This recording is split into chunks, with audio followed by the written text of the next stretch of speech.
கர்த்தருடைய நாமத்திற்கு மகிமை உண்டாவதாக.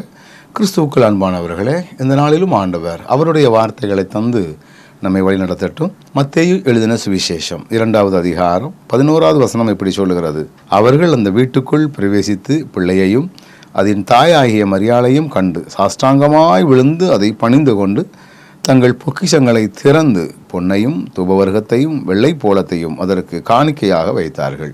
வேதவசனம் மிக தெளிவாக நமக்கு சொல்லுகிறது பாருங்கள். கிழக்கிலிருந்து சாஸ்திரிகள் வந்தார்கள், நட்சத்திரத்தின் மூலமாய் வழிநடத்தப்பட்டார்கள். ஒரு காலகட்டத்திலே அவர்கள் அதை தொலைத்து விட்டாலும் மறுபடியும் அதை கண்டு இயேசு எங்கே இருக்கிறார் என்பதை புரிந்து வந்து அந்த பாலகனை பார்த்த மாத்திரத்திலே அவரை பணிந்து கொண்டார்கள் என்று வசனம் சொல்லுகிறது. இந்த வசனத்தை நான் வாசிக்கும் பொழுது எவ்வளவு தூரம் நடந்து வந்தார்களோ, எத்தனை நாட்களாகவோ நடந்து வந்தார்கள். வந்து ஆண்டவருக்கு காணிக்கையை செலுத்திவிட்டு அவர்கள் பணிந்து கொண்டு போனார்கள் என்று வசனம் சொல்லுகிறது. அவர்கள் வரும்பொழுது வியாதியோடு வந்தாங்க, சுகமாக போனாங்க. கடனோடு வந்தாங்க, கடன் இல்லாமல் போனாங்க. இல்லாமையிலே வந்தாங்க, செல்வத்தோடு போனாங்க. அப்படி இல்லை, ஆண்டவரை பணிந்து கொண்டு ஆண்டவருக்கு அவர்கள் நன்றி உணர்வோடு கூட அநேக பொருட்களை காணிக்கையாக வைத்தார்கள் என்று சொல்கிறது. போகும்பொழுது எதையுமே வாங்கிட்டு போகல, எதையுமே எடுத்துகிட்டு போகல. அப்படி நோக்கமெல்லாம் ஆண்டவரை பணிந்து கொள்வது. இன்றைக்கி நீங்கள் ஆண்டவரை பணிந்து கொள்வதற்குரிய மனம் உங்களுக்குள் இருக்கிறதா? இன்றைக்கி ஏதாவது எதிர்பார்ப்போடு தான் நம்ம பணிந்து கொள்வதை போல நம்ம நடிக்கிறோம்.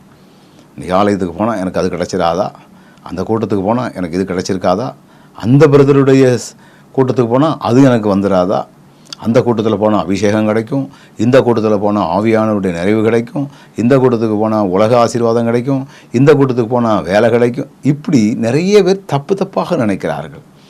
ஆண்டவரை பணிந்து கொள்வது தான் நமக்கு முக்கியம். ஆண்டவரை பணிந்து கொள்வது தான் முக்கியம். எவ்வளவோ தூரமாய் பணிந்து கொள்வதற்காக வந்தார்கள். ஆண்டவருக்கென்று அவர்கள் நிறைய விலைமதிக்க முடியாத பொருட்களை எல்லாம் வைத்துவிட்டு அவர்கள் போயிட்டாங்க. திரும்பி போகிற வழியில் ஆண்டவர்களை ஆசீர்வதித்தார் என்றோ அப்படிலாம் ஒன்றும் சொல்லலை.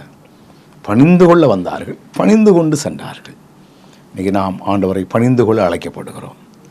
இந்த நாட்களில் அப்படிப்பட்ட சிந்தையோடு செயல்படுவோமா? நல்ல ஆண்டவரை உம்மை பணிந்து கொள்ள வேண்டிய விதமாய் பணிந்து கொண்டு எதிர்பார்ப்பு இல்லாமல் நாங்கள் செயல்பட எங்களுக்கு உதவி செய்திடலாம். கிருபை கூட இருக்கட்டும். இயேசுவின் நாமத்தில் ஜெபிக்கிறோம் நல்ல பிதாவே, ஆமென்.